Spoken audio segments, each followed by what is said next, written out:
ଭାରତୀୟ କମ୍ୟୁନିଷ୍ଟ ପାର୍ଟିର ଜିଲ୍ଲା ପରିଷଦ ବୈଠକରେ ଗତକାଲି ଓଡ଼ାପଡ଼ାଠାରେ ଦଳର ରାଜ୍ୟ ନେତୃବୃନ୍ଦଙ୍କ ଉପସ୍ଥିତିରେ ସର୍ବସମ୍ମତିକ୍ରମେ ଝାରସୁଗୁଡ଼ା ଜିଲ୍ଲାର ବ୍ରଜରାଜନଗର ବିଧାନସଭା କ୍ଷେତ୍ରରୁ କମ୍ରେଡ୍ ରମେଶ ତ୍ରିପାଠୀଙ୍କୁ ଦଳୀୟ ପ୍ରାର୍ଥୀ କରାଯିବାର ନିଷ୍ପତ୍ତି ନିଆଯିବା ପରେ ଆଜି ଝାରସୁଗୁଡ଼ା ପୂର୍ତ୍ତ ବିଭାଗ ଡାକବଙ୍ଗଳାଠାରେ ଏକ ସାମ୍ବାଦିକ ସମ୍ମିଳନୀ ଆୟୋଜନ କରାଯାଇ ଏହାକୁ ବିଧିବଦ୍ଧ ଭାବରେ ଘୋଷଣା କରିଛନ୍ତି ଦଳର ଜିଲ୍ଲା ସମ୍ପାଦକ କମ୍ରେଡ୍ ସାରଙ୍ଗଧର ମିଶ୍ର। ଯେଉଁ ସାମ୍ବାଦିକ ସମ୍ମିଳନୀରେ ଦଳୀୟ ପ୍ରାର୍ଥୀ କମ୍ରେଡ୍ ରମେଶ ତ୍ରିପାଠୀଙ୍କ ସହ କମ୍ରେଡ୍ ପ୍ରଶାନ୍ତ ପଟେଲ, ଯୁବ ଶାଖା ମୁଖ୍ୟ କମ୍ରେଡ୍ ରମାକାନ୍ତ ସାହୁ, ବରିଷ୍ଠ କମ୍ରେଡ୍ ଶଙ୍କର ବିଷୋଇ ପ୍ରମୁଖ ମଧ୍ୟ ଉପସ୍ଥିତ ଥିଲେ। ବର୍ତ୍ତମାନ ସାଧାରଣ ନିର୍ବାଚନ 2024 ଆଖି ଆଗରେ ରଖି କର୍ମୀ ସମ୍ମିଳନୀ କରାଯାଇଥିଲା। ଏଥିରେ ଆମ ଭାରତୀୟ କମ୍ୟୁନିଷ୍ଟ ପାର୍ଟି ତରଫରୁ ବ୍ରଜରାଜନଗର ନିର୍ବାଚନ ମଣ୍ଡଳୀରେ 2 ଥର ପ୍ରତିଦ୍ୱନ୍ଦିତା କରିଥିବା ଅଭିଜ୍ଞ ପ୍ରାର୍ଥୀ ଯିଏକି ଆମର ଆଇସିବି ତଥା ବରିଷ୍ଠ କମ୍ୟୁନିଷ୍ଟ ନେତା ସାଥୀ ରମେଶ ଚନ୍ଦ୍ର ତ୍ରିପାଠୀଙ୍କୁ ସର୍ବସମ୍ମତି କ୍ରମେ ଖାଲି ପ୍ରାର୍ଥୀ ଚୟନ କରାଯାଇଛି ଏବଂ ଘୋଷଣା କରାଯାଇଛି। ଓ ସେହି ପରିପ୍ରେକ୍ଷୀରେ ରାଜ୍ୟର ବିଭିନ୍ନ ଜାଗାରେ ଆମର ଲୋକସଭା ନିର୍ବାଚନ ମଣ୍ଡଳୀ ଏବଂ ବିଧାନସଭା ନିର୍ବାଚନ ମଣ୍ଡଳୀର ପ୍ରାର୍ଥୀ ପ୍ରକ୍ରିୟା ଆରମ୍ଭ ହୋଇଯାଇଛି, ଚୟନ ପ୍ରକ୍ରିୟା ଆରମ୍ଭ ହୋଇଯାଇଛି। ଏବଂ ଆମେ ଏଥିପାଇଁ ପ୍ରାର୍ଥୀ ଦେଉଛୁ ଯେ ଝାରସୁଗୁଡ଼ା ଜିଲ୍ଲାର ଯେଉଁ ସମସ୍ୟା ରହିଯାଇଛି ବା ଜନତା ପ୍ରଶ୍ନ ପଣ୍ଡଙ୍କର ଯେଉଁ ଅଧୁରା ସ୍ୱପ୍ନ ରହିଯାଇଛି, ସେ ବିସ୍ଥାପିତ ଲୋକମାନଙ୍କ ପାଇଁ ବହୁତ ଦରଦୀ ମଣିଷ ଥିଲେ। ଶ୍ରମିକମାନଙ୍କର ସେ କାମ କରୁଥିଲେ, କୃଷକ, ଛାତ୍ର, ଯୁବକ, ତାଙ୍କର ସେହି ଆଦର୍ଶ ଆଜି ପର୍ଯ୍ୟନ୍ତ କମ୍ୟୁନିଷ୍ଟ ପାର୍ଟି ମାନି ଚାଲିଛି ଏବଂ କମ୍ୟୁନିଷ୍ଟ ପାର୍ଟି ମଧ୍ୟ ସେଇଟା ନୀତି ଆଦର୍ଶ ଅଟେ। ତେଣୁ ଆମେ ନିର୍ବାଚନ ମଣ୍ଡଳୀରେ ଆମେ ପ୍ରାର୍ଥୀ ଦେଇଛୁ, ଜିତୁ ବାହାରୁ ସେଥିରେ ଆମର କିଛି ନାହିଁ। କିନ୍ତୁ ଆମ କମ୍ୟୁନିଷ୍ଟମାନଙ୍କର ମତ ଯେ କଷଣ ଶୋଷଣ ମୁକ୍ତ ସୁସ୍ଥ ରାଜନୈତିକ ସୁସ୍ଥ ବାତାବରଣକୁ ବଜାୟ ରଖିବା ପାଇଁ କମ୍ୟୁନିଷ୍ଟ ପାର୍ଟି ସବୁବେଳେ ଜନସାଧାରଣଙ୍କ ସାଙ୍ଗରେ ଥିଲା, ଅଛି, କାଲି ବି ଥିବ।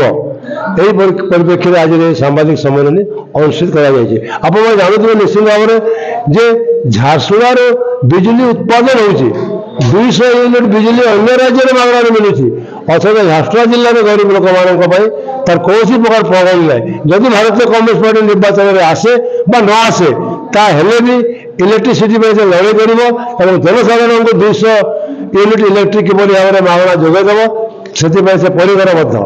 ତାପରେ ଯେଉଁ ପ୍ରଦୂଷଣ ସମସ୍ୟା ରହିଛି, ଯେଉଁ ଶିକ୍ଷା ସମସ୍ୟା ରହିଛି, ଝାରସୁଗୁଡ଼ା ଜିଲ୍ଲାରେ ସରକାରୀ କଲେଜରେ ବିଗତ ଦିନରେ ଛାତ୍ରମାନେ ଛାତ୍ର ସମିତିର ଆନ୍ଦୋଳନ ବି ହେଉଛି, ସେଥିରେ ବି ଆମେ ଭାଗ ପାର୍ଟି ଆପଣଙ୍କୁ ତ ଏ ଆସନ୍ତା ନିର୍ବାଚନରେ ପ୍ରାର୍ଥୀ ଚୟନ କରାଯାଇଛି।